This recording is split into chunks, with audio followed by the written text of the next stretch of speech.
ശ്രീമതി ദീപ. ഇപ്പോൾ BJPയുടെ പ്രതിനിധി സംസാരിച്ചത് അങ്ങ് കേട്ട് കാണും, ഞാനത് ആവർത്തിക്കുന്നില്ല. ഈ 2004 മുതൽ 2014 വരെയുള്ള ഒരു ഡസനോളം ഈ രാജ്യത്ത് നടന്ന വിവിധ സംസ്ഥാനങ്ങളിൽ നടന്ന ചോദ്യപേപ്പർ ചോർച്ചയുടെ വിവരങ്ങളാണ് എസ് നന്ദു പങ്കുവച്ചത്. അപ്പോഴൊന്നും ഒരാൾ പോലും, പ്രധാനമന്ത്രിയാകട്ടെ, ആ രാജ്യത്തെ ആ സംസ്ഥാനങ്ങളിലെ മുഖ്യമന്ത്രിമാരാകട്ടെ, വിദ്യാഭ്യാസ മന്ത്രിമാരാകട്ടെ, ആരും തന്നെ രാജിവെക്കുന്ന ഒരു പ്രശ്നമേ അവിടെ ഉണ്ടായിട്ടില്ല. ഇപ്പോൾ ഈ നീറ്റിൻ്റെ പേരിൽ ആദ്യം പ്രതിപക്ഷ നേതാവ് രാഹുൽ ആവശ്യപ്പെടുന്നത് പാർലമെന്റിൽ ചർച്ച വേണം, അവിടെ ഈ പ്രശ്നം അവസാനിക്കുമെന്നാണ്.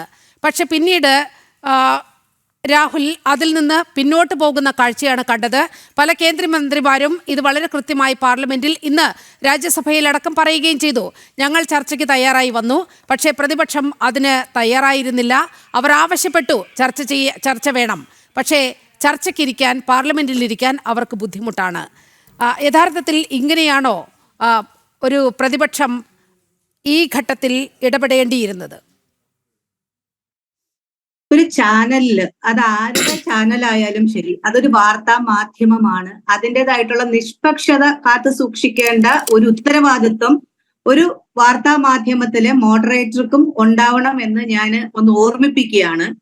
ഇവിടെ പ്രതിപക്ഷം ആവശ്യപ്പെട്ട പ്രധാനപ്പെട്ട കാര്യങ്ങളിൽ ഒന്ന് ധർമ്മേന്ദ്ര പ്രധാൻ എന്ന് പറയുന്ന വിദ്യാഭ്യാസ മന്ത്രി രാജിവെക്കണം എന്നുള്ളതാണ്.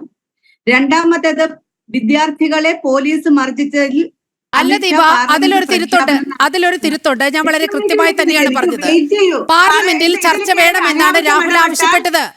ചർച്ചയാകാം എന്ന് പറഞ്ഞപ്പോഴാണ് ധർമ്മേന്ദ്ര പ്രധാൻ രാജിവെക്കണമെന്ന ആവശ്യം രാഹുലിൽ നിന്ന് ഉയരുന്നത്.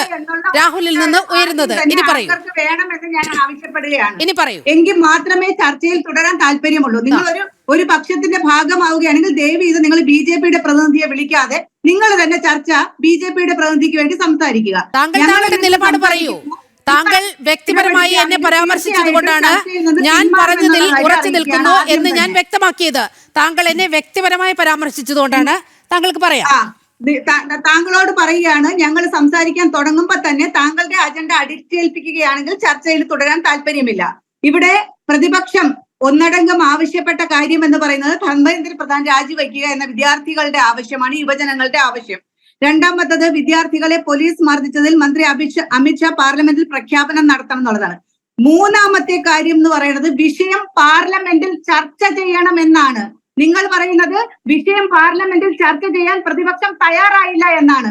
ഇവിടെ വന്ന് ആടിനെ പട്ടിയാക്കുന്ന രീതിയിൽ സംസാരിച്ചാൽ യാഥാർത്ഥ്യം അല്ലാതാവുകയില്ല എന്ന് നിങ്ങൾ ആദ്യം മനസ്സിലാക്കുക. നാലാമത്തേത് പോലീസിന്റെ അതിക്രമം അന്വേഷിക്കണം എന്നുള്ളതാണ്. ഇവിടെ കണ്ണും കാതുമുള്ള, ഇവിടെ രാജ്യത്തൊന്നടങ്കമുള്ള വിദേശത്തിരിക്കുന്നവർ പോലും ഇന്ത്യക്കാർ കണ്ടതാണ് ഇന്നലെ ആ യുവജനങ്ങളെയും വിദ്യാർത്ഥികളെയും ഏത് രീതിയിലാണ് നിങ്ങൾ നരനായാട്ട് നിങ്ങളുടെ പോലീസ് നടത്തിയതെന്നുള്ളത്. അമിത്ഷായുടെ പോലീസിന് ഇവിടുത്തെ രാജ്യത്തെ ജനങ്ങളുടെ ജീവനും സ്വത്തിനും സംരക്ഷണം നൽകാൻ, ഭഗവാന്റെ സ്വത്തിന് പോലും സംരക്ഷണം നൽകാതെ അത് മോഷ്ടിച്ചവര് ഇവിടുത്തെ ജനങ്ങളുടെ ജീവന് കൂടി ഭീഷണിയാവുന്ന തരത്തിൽ ഇത് മാറിയപ്പോഴാണ് തീർച്ചയായിട്ടും ഇത്തരം പ്രതിപക്ഷം ഈ രീതിയിൽ പ്രതികരണം നടത്തേണ്ടി വന്നത്. നിങ്ങൾ ഇവിടെ BJPയുടെ പ്രതിനിധി വലിയ വായില് ഇവിടെ രാജ്യദ്രോഹികളാണ്, രാജ്യത്തെ ഒറ്റിക്കൊടുക്കാനായിട്ട് വിദേശ നാണമില്ലേ നിങ്ങൾക്കൊന്നും? നിങ്ങൾ കർഷക സമരത്തെ എന്താ വിളിച്ചത്? കർഷകർ ഇവിടെ സമരം ചെയ്ത് എത്ര നാളാ സമരം ചെയ്തത്? എത്ര പേര് ജീവത്യാഗം ചെയ്യേണ്ടി വന്നു ആ സമരത്തിൽ? നിങ്ങൾ എന്ത് പേരായിട്ടത്? നിങ്ങൾ ഖാലിസ്ഥാനികളുടെ സമരം എന്ന് വിളിച്ചല്ലേ അതിനെ നിങ്ങൾ പറഞ്ഞത്?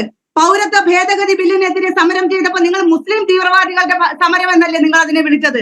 അതിനുശേഷം നിങ്ങൾ ഇവിടെ സർവകലാശാല സമരങ്ങളെ നിങ്ങൾ അർബൻ നക്സലുകളുടെ സമരം എന്നല്ലേ വിളിച്ചത്? ഇവിടെ ഏത് സമരം കേന്ദ്ര സർക്കാരിനെതിരെ വരികയാണെങ്കിലും കഴിഞ്ഞ 12 വർഷമായിട്ട് അവർ ഖാലിസ്ഥാനികളും അവർ മുസ്ലിം തീവ്രവാദികളും അവർ അർബൻ നക്സലുകളാവുന്നു. ഇപ്പോ യുവാക്കൾ അവരുടെ ഭാവി, ഒരു രാജ്യത്തെ ഏറ്റവും വലിയ സമ്പത്ത് എന്ന് പറയുന്നത് അവിടുത്തെ യുവാക്കളാണ്. അവിടുത്തെ യുവാക്കൾ ആരുടെയും പ്രേരണയില്ലാതെ, ഞാൻ ചോദിക്കട്ടെ, ഇതിന് ഒരു കോക്രോച്ച് പാർട്ടി എന്ന CJP എന്ന കോക്രോച്ച് ജനതാ പാർട്ടി എന്ന പേര് വരാൻ കാരണം എന്താണ്? അന്ന് ഏതെങ്കിലും പ്രതിപക്ഷ പാർട്ടികൾ ഇവരെ സപ്പോർട്ട് ചെയ്തതാണോ? ഇവർ സോഷ്യൽ മീഡിയയിൽ ഉണ്ടായ ഒരു കൂട്ടായ്മയും ഒരു തരംഗവും അല്ലേ ഈ പാർട്ടിയിലേക്ക് വന്നത്? പക്ഷേ നിങ്ങളുടെ ആഭ്യന്തര വകുപ്പ് മന്ത്രി ഇതിനെ വലിയ രീതിയിൽ അടിച്ചമർത്താൻ ശ്രമിക്കുകയും വിദ്യാർത്ഥികൾ ആവശ്യപ്പെടുന്ന ന്യായമായ ആവശ്യങ്ങൾ നിഷേധിക്കുകയും ചെയ്തപ്പോഴാണ്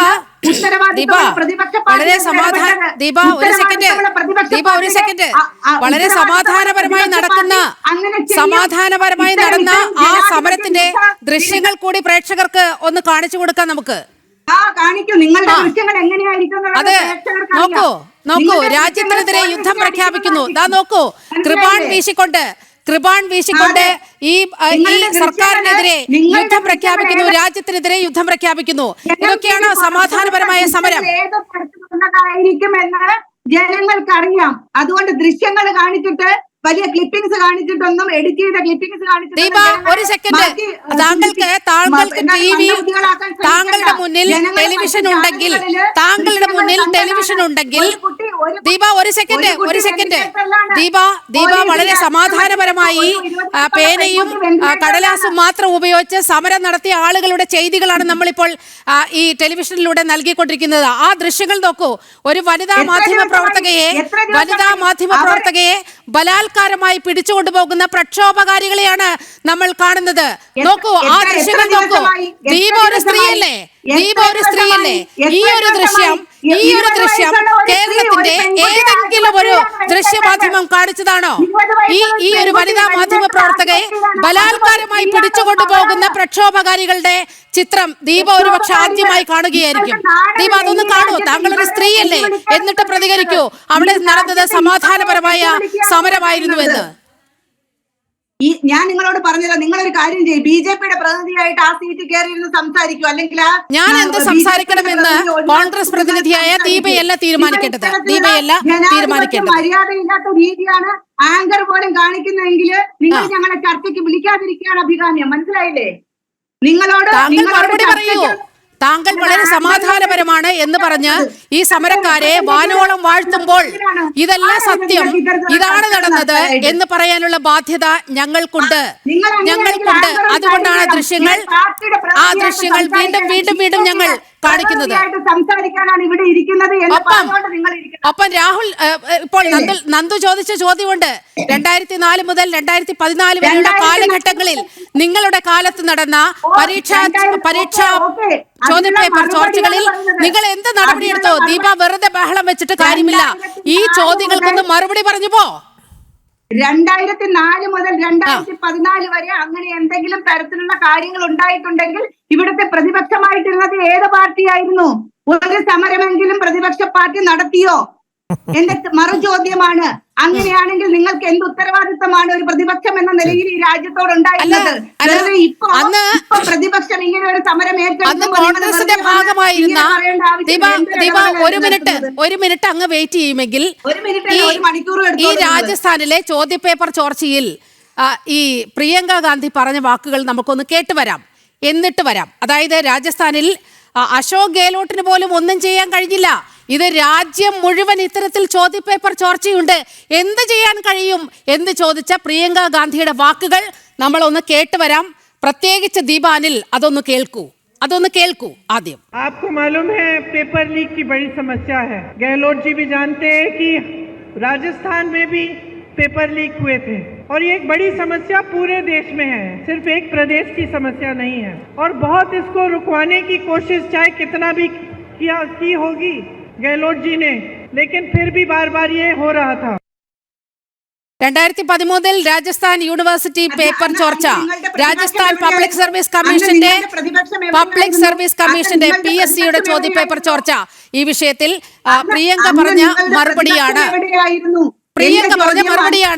ഇതിൽ നിന്ന് തന്നെ ദീപ വളരെ വ്യക്തമല്ലേ, ഒരു നടപടിയും നിങ്ങളുടെ കാലത്ത് ഉണ്ടായിട്ടില്ല എന്ന്.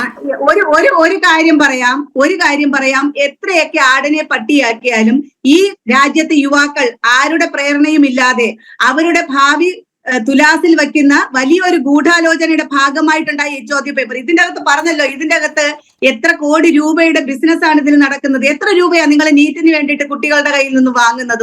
ഒരു വിദ്യാർത്ഥിയുടെ കയ്യിൽ നിന്ന്, ഒരു കുട്ടിയുടെ ഒരു പരീക്ഷാർത്ഥിയുടെ കയ്യിൽ നിന്ന് നിങ്ങൾ എത്ര രൂപയാണ് ഇതിനു വേണ്ടി വാങ്ങുന്നത്? എത്ര കോടി രൂപയുടെ ഒരു കാര്യമാണ് ഈ നടക്കുന്നത്? അതിന്റെ പേരിൽ എന്തെങ്കിലും അതിൽ നിന്ന് 1% ചെലവാക്കി ഇതിന്റെ സുരക്ഷിതത്വം നിങ്ങൾ ചെയ്യുന്നുണ്ടോ?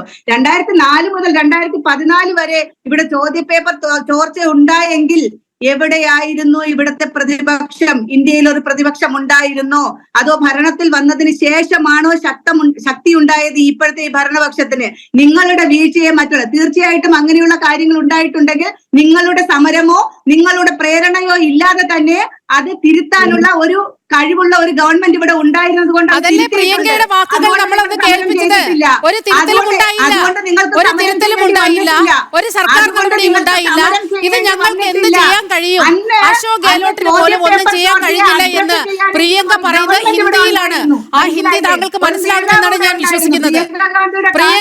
പ്രിയങ്ക പറഞ്ഞ വാക്കുകൾ അത് വായ തുറന്ന് സംസാരിക്കാൻ പോലും തയ്യാറല്ല നേതാക്കന്മാരെന്ന് നിങ്ങളുടെ നേതാക്കന്മാരിപ്പോ എന്താണ് ജനം ആവശ്യപ്പെടുന്നത്?